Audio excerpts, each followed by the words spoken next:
Hello and welcome to Co-op's Building a Better World, the Co-op News podcast presented by me, Rebecca Harvey, editor of Co-op News, and my co-host, Professor Colin Talbot.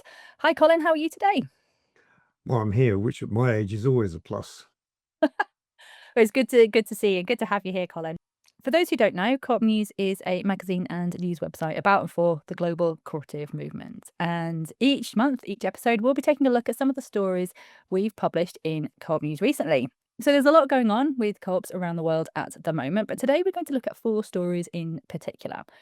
First of all, in the UK, what's happened to the Co-op College? And then we'll take a look at co-op education and promotion and more widely, and in particular, what's happening in Italy. Then we'll take a look at a new book all about worker co-ops from former ICA Director General Bruno Roleants, and then a closer look at the state of the worker co-op sector in the USA. Colin, does this sound like a plan? Yep, that sounds great. Let's do it. Brilliant. Let's do it. All right. So first of all, the UK's Co-op College. So we ran a story last week, basically all about what's happened with the Co-op College and the fact that it's now moved to an unstaffed model and is preparing to put together an online legacy. So a little bit of background. The college was founded by what was then the Co-op Union in the UK in 1919, and its full title was fantastic. It was a centre for higher education in the specialised subjects required for the full equipment of the cooperator and the further development of efficiency in the cooperative movement. So, a snazzy title. The first cohort was actually 10 overseas students, and at the time they were based in Holyoke House in Manchester, which is now the home of Co-ops UK, is where Co-op News registered addresses, and also where organisations like the Association of British Credit Unions, ABCUL, is based too. So during the 1920s and 1930s, numbers were still fairly low, and it got bigger and bigger until the UK movement generally did fund scholarships to put students through the college's courses. And bearing in mind, obviously, at the time, the main sector in the UK was the retail movement. During World War II, Manchester was really hit during the Christmas Blitz of 1940. And, thousands of people were killed, which was absolutely awful. And a lot of Manchester city centre was affected too, including Holyoke House. So after the war, after a lot of fundraising, the college bought a stately home, Stanford Hall, down near Loughborough. And they bought it for £54,000. And this was the college's home for the next 55 years. But as the retail sector changed, so did its educational needs, and the college really began to struggle. It closed its international programs in 1997, and it actually sold Stanford Hall in 2001, with the college returning to Holyoke House in Manchester. But things didn't really get much better. In 2016, it became a member-led charity. And in 2019, it lost the management agreement and the income it had from working with the Cooperative Heritage Trust, which parted ways. And then in 2020, they lost their unrestricted funding from the cooperative group, and then COVID happened. So it was all a series of unfortunate events. And, the financial losses for the 7 years before 2020 were up to the 1.5 million. More recently, it took its staff to a 4-day week, and also recently lost a contract with Dundee University after they had their own financial difficulties. And then, of course, the news recently that it's moving to an unstaffed model. And this is obviously a really, really sad moment, not just for the staff, which obviously is an awful situation to be in, but also for the wider UK and global movement. It does plan to continue, as I said, as a grant-giving body and an online resource, and I know it's working with the Open University there, but there has been huge frustration in the UK movement because it feels like this could have been avoided.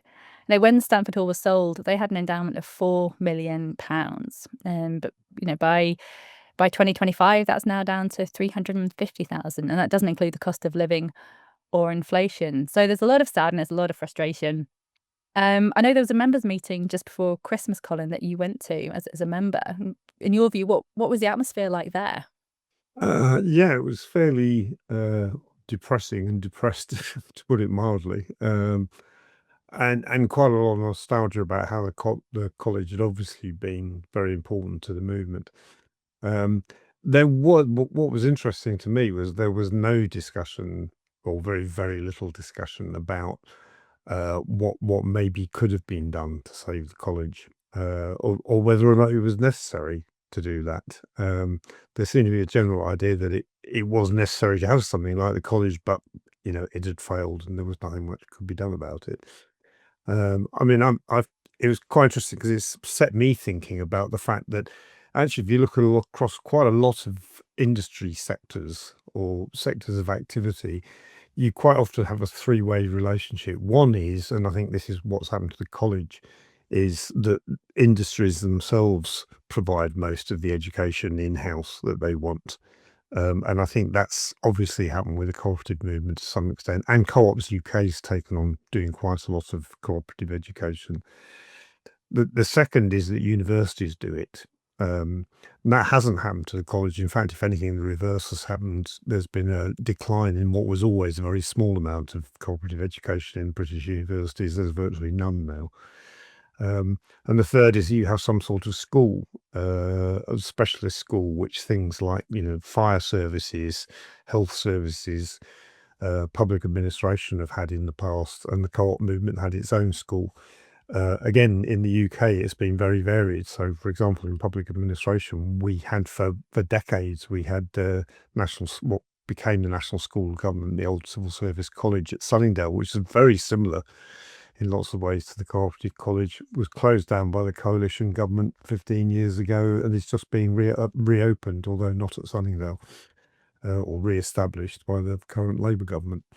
So I think the issue is how, and I've seen lots of different models internationally, how do you balance those three things between the institutions themselves, the cooperative movement, the universities, and some sort of nexus institution that provides cooperative education, as well as research. I mean, the other thing is that the research side of things is a bit weak.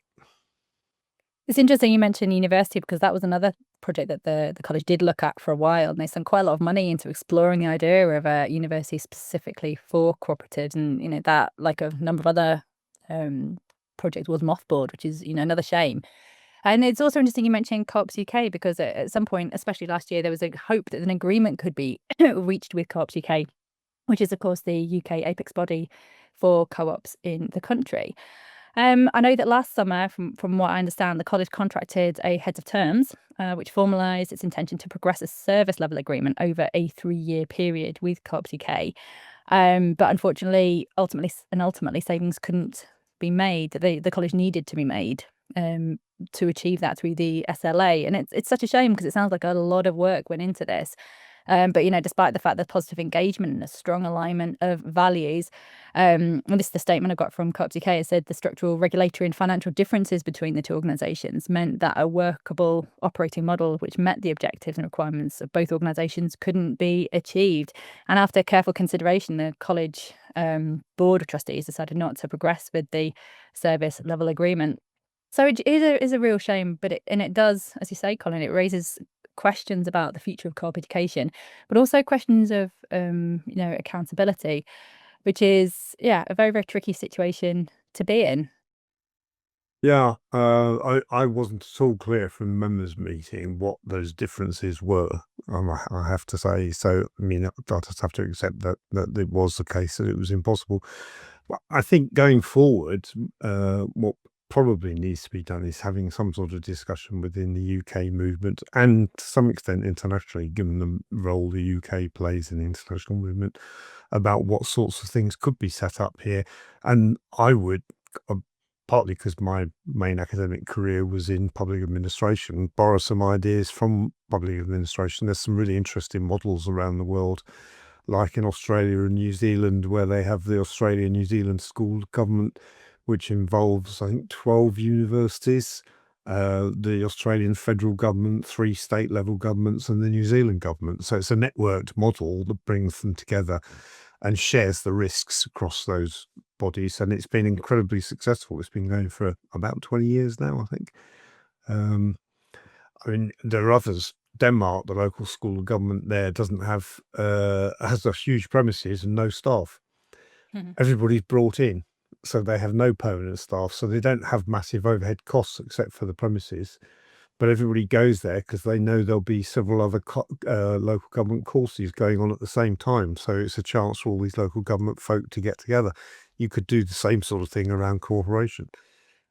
It's interesting, you mentioned the international movement as well, because let's move to Italy now.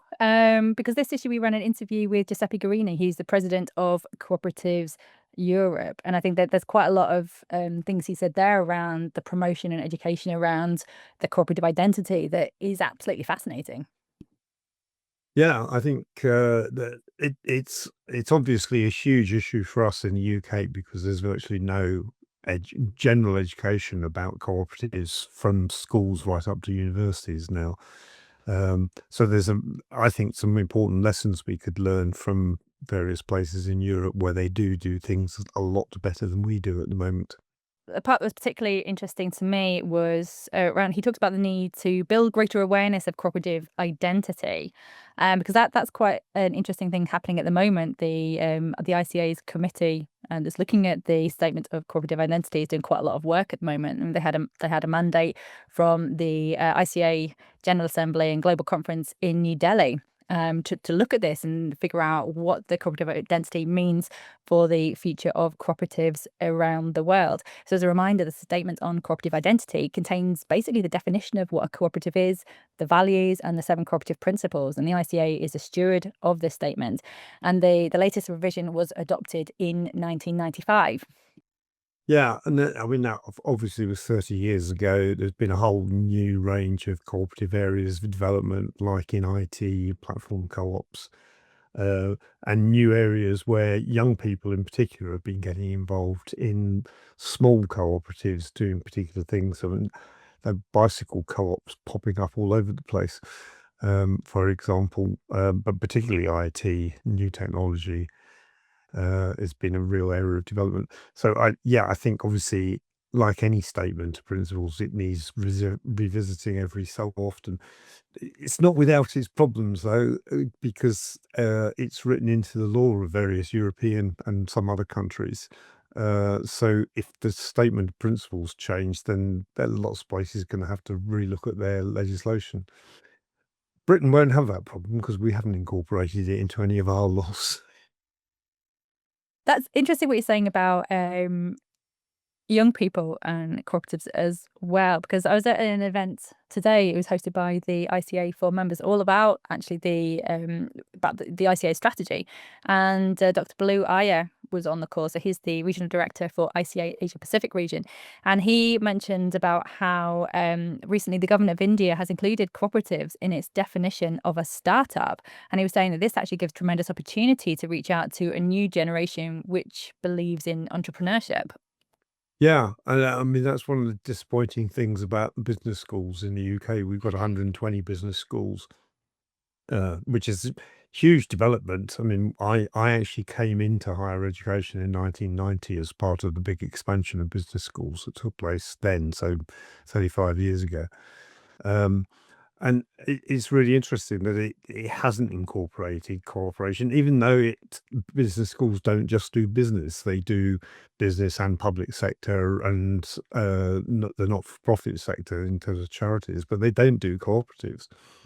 And so, in getting that into business school curricula would be a big start. Getting it into citizen education in schools would be a big way forward as well. There's some developments in the UK around that, particularly in Wales. But yeah, it's a bigger missing area. If you're enjoying this podcast, why not consider becoming a member of Co-op News? As well as writing and talking about co-ops, we are a multi-stakeholder cooperative ourselves. For individual membership, visit thenews.coop/membership. Or if your organisation would like to become a direct member, email membership@thenews.coop to find out more about joining the heart of the co-op conversation. So one person who knows the ICA statement on cooperative identity very well is Bruno Roleants. So Bruno was Director General of the International Cooperative Alliance from 2018 to 2023. And I had the pleasure of having a conversation with him a few weeks ago about his new book. So Bruno came across cooperatives after working as a project officer for French and European NGOs in China. And he was saying this is just how he bumped into co-ops.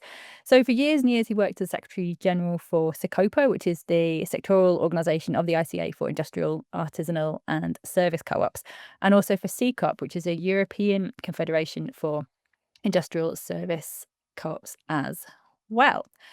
So last year was obviously the 2025 International Year of Cooperatives, and it was also the 100th anniversary of the Eurolungal Labour Contract Cooperative Society, which is a huge work co-op in India.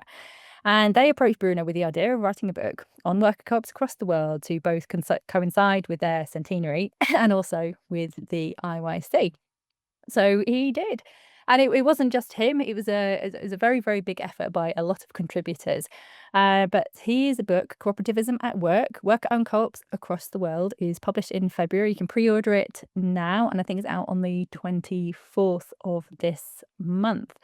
And it's brilliant. It's a really brilliant compendium of stories from worker co-ops around the world. So it's got 31 contributors talking about lots of different elements of worker cooperation. It includes 26 case studies from 15 countries, and it covers every continent, every size, from lots and lots of different sectors. And what was great is that you could really trace some of the threads throughout the stories. And one of them that I found fascinating was the idea of the cooperativization of labour. And here's a clip of what he said, because I think it's a really good way of explaining the fundamentals of what a co-op does. Every cooperative cooperativizes something. So it cooperativizes consumption, cooperativizes credit, it cooperativizes different things.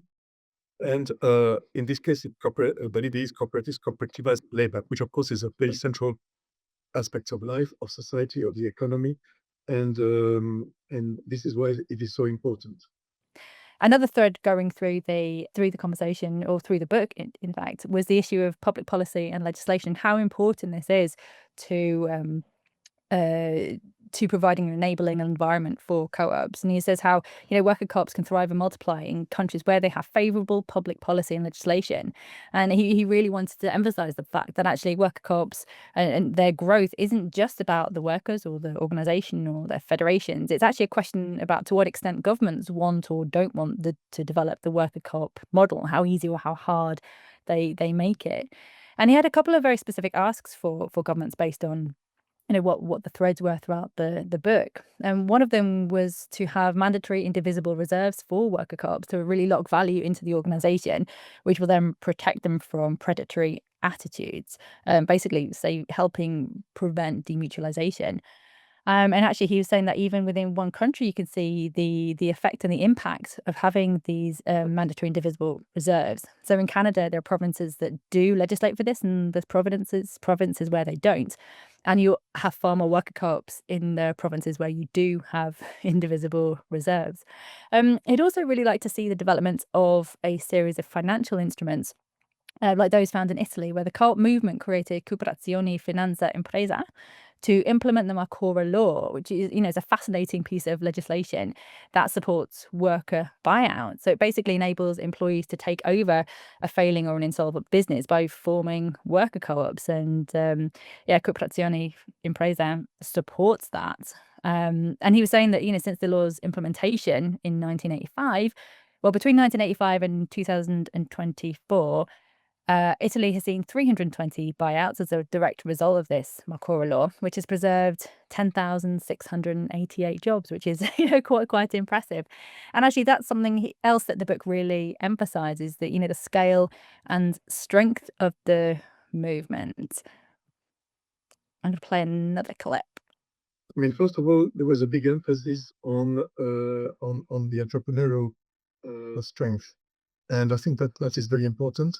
And that's one of the first things we discussed together. So let's make sure that it's not a book where you will, sort of the wishy-washy about cooperative being a nice little enterprise. No, you have to show, let's say, the entrepreneur strength, no matter whether they be small or big.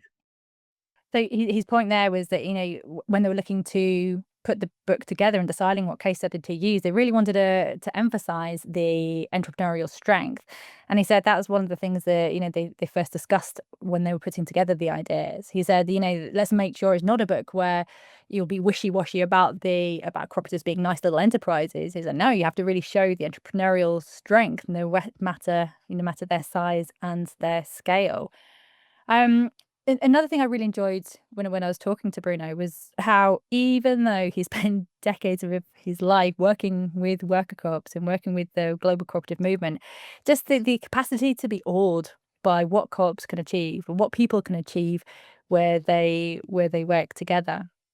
The capacity of some cooperative people, cooperative members, to not only organize one cooperative, which is already difficult enough, but to organize the whole architecture, which, let's say, is sustainable over time, and where they understand that they have to spend time and money, to invest time and money, and let's say, complicated procedures with democratic systems, with the voting systems, which are very sophisticated, in order to, let's say, to develop a really democratic cooperative system. This continues. I mean, since the very beginning, it surprised me, and it continues to surprise me. Because, I mean, we're all human beings, and the more human beings you have in a cooperative architecture, of course, the more the human passions and the human defects can also appear. And still, in spite of all that, let's say, it can maintain itself, and it can develop. For me, it is still incredible. It was a really, really great conversation, and I would definitely recommend the book. And like I said, you can pre-order it now, and it's out on the 24th of February, published by Routledge. Colin, I know you'll be reviewing it for Co-op News at some point. Have you read it yet? No, unfortunately, it hasn't arrived yet. So I think we had an earlier conversation about it. So I think this is actually Bruno's third book that he's produced two previously, one on producer co-ops and one on consumer cooperatives. No, he's planning to. Oh, he's planning He's to. planning Right. to. He's planning to write one. I know he's edited another one because I've got it here somewhere. I'll have to look it up. I Anyway, know that Secopa, or was it C-Cop? Hang on. One of them did do a similar case study. I'm pretty sure it's Secopa, which is the right. the International Sectoral Organization for Industrial Co-ops. He has edited that one, I believe, but I will double check that in case we have to edit that bit out. But I know he is planning to do future books. I think one on producer co-ops, one on consumer co-ops, but also a fourth one that he emailed me about recently, which is actually multi-stakeholder co-ops, which is the fourth Right. I've identified it by the ILO.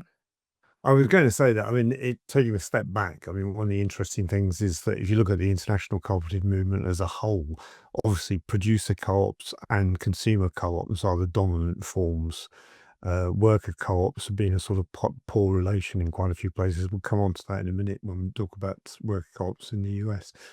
But they've been, but interestingly, on his last point about engagement, actually, I think worker co-ops are the places where you're much more likely to get active engagement because it's so important to people's lives. It's a really big chunk of their life.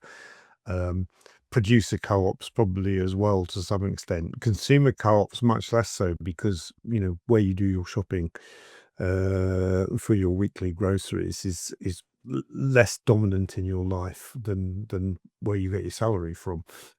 And the other thing about worker cooperatives, which is interesting, and which is the big entanglement problem with the state for worker co-ops, that we've had problems in the past with worker co-ops that would have been imposed in places like Yugoslavia, former Yugoslavia, and China and Eastern Europe, which have got them a bad name because they were effectively state-controlled organizations. So there have been some interesting problems around them. The final one I'd mention from Britain, from a British perspective, Labour governments back in the 1970s had a policy very similar to the Italian one of allowing workers to take over failing businesses. And the problem was they were failing businesses.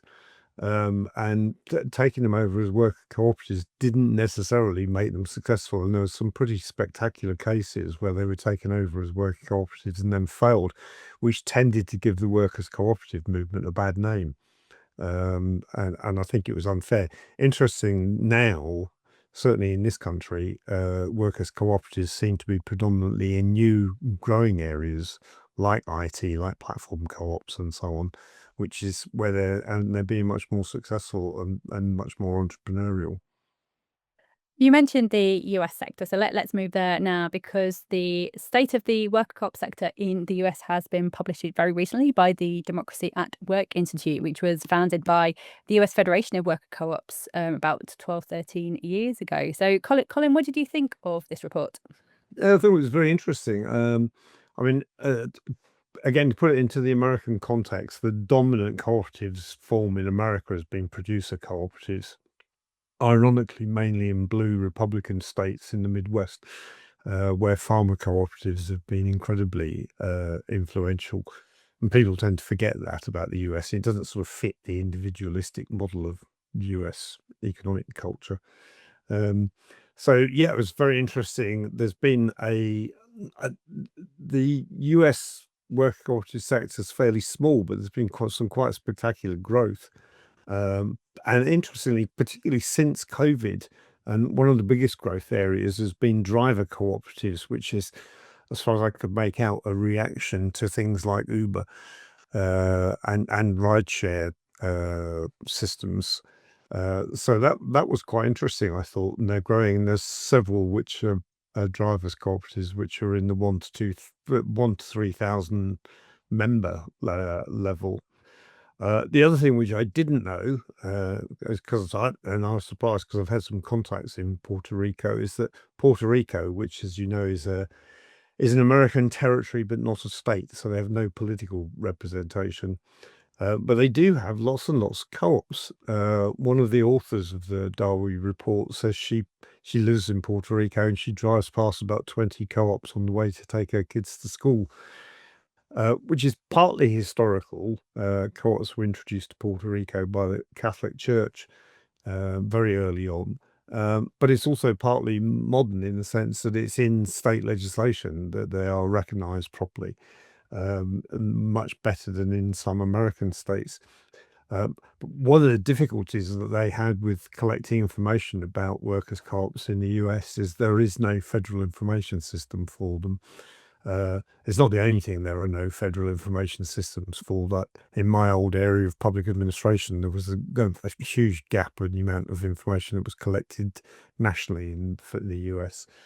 But every state in the US has its own laws around co-ops and rules and regulations, and so it's very difficult to actually compare across states or even to collect the information about them in the first place. So that was quite interesting. The other point I think which was interesting that came out of the report, and I think will be interesting for people in the UK in particular, about city region level cooperative ecosystems and how you develop them. And there were some very interesting ideas about ways in which they go about doing that, which I think we could probably transplant over here. And I thought it was interesting Puerto Rico featured so heavily, given that Bad Bunny's just caused so much controversy around the Super Bowl. Who's from Puerto Rico, of course. That is true. Yeah, no, the woman from Puerto Rico is Karina Pacheco, and she's the one of the comms directors at Dowie. So yeah, it was fantastic speaking to her. And I think that's another thing that I hadn't appreciated about the US worker co-op movement is just how diverse it was. You know, of the firms that responded to the census, 40% identified as LGBTQIA and 2% are Black-led. Over 70% are women-led, and 30% are led by immigrants. And that was something that Pacheco, Karina really emphasized, that is the fact that actually the work co-op model has always been a space where excluded workers can come together and create their own enterprise, create their own reality. And particularly she would talk about, what other business models would you have the majority of owners being women? It's a fascinating statistics coming out of it.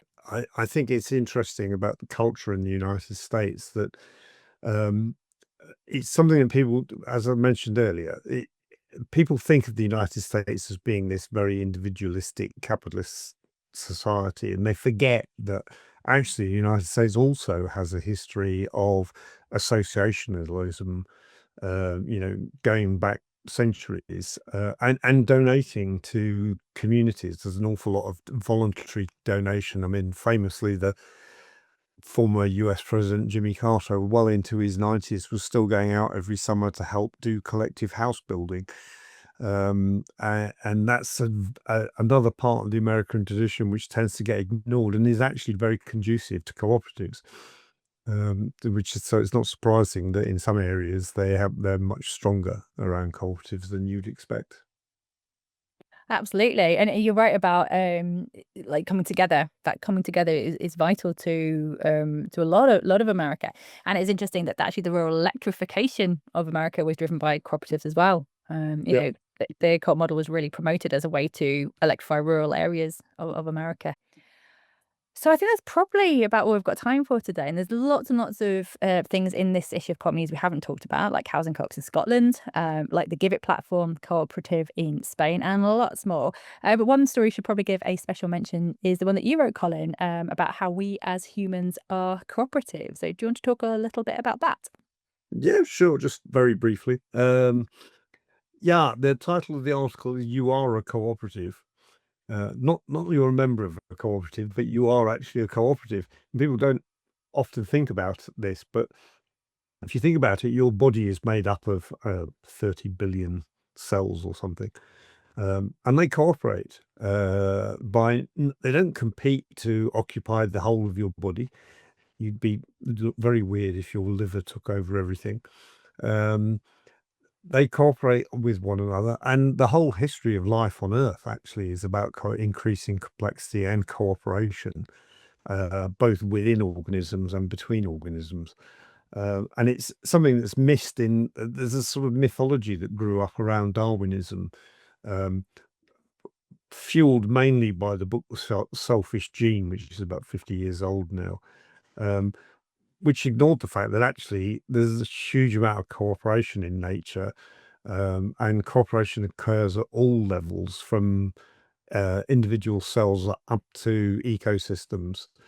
And I just think it's really interesting, and it's a sort of ideological counterweight to a lot of the individualism that's perpetrated both in economics and evolutionary science. So if people want to have a look at the thing, we can have a much longer discussion about that at some point. Colin, thank you so much. Thank you for everyone for listening as well. If you'd like to find out more about this podcast or about Co-op News, visit www.thenews.coop or find us on social media. Meanwhile, take care, have a lovely day, and keep on being cooperative. Hello, folks. It's Colin Talbot again. Just a quick addendum to our podcast to clear up some confusion about the books by Bruno Roleants. He's actually published 3 books, which is what confused us. The first is called Capital and the Debt Trap, which was published after the 2007-8 global financial crisis, about learning from cooperatives during that crisis. A book called Cooperatives at Work, which he co-edited, which came out of an International Labour Organization initiative in about 5 years ago. And the new one that's coming out on the 24th of February is Cooperativism at Work, worker-owned cooperatives across the world, which is the one that I'll be reviewing for Co-op News as soon as I get a copy of it. I'll just bring up the slides, and there you can see the 3 books that I'm referring to. I hope that's useful. See you at the next podcast. Thanks very much. Bye.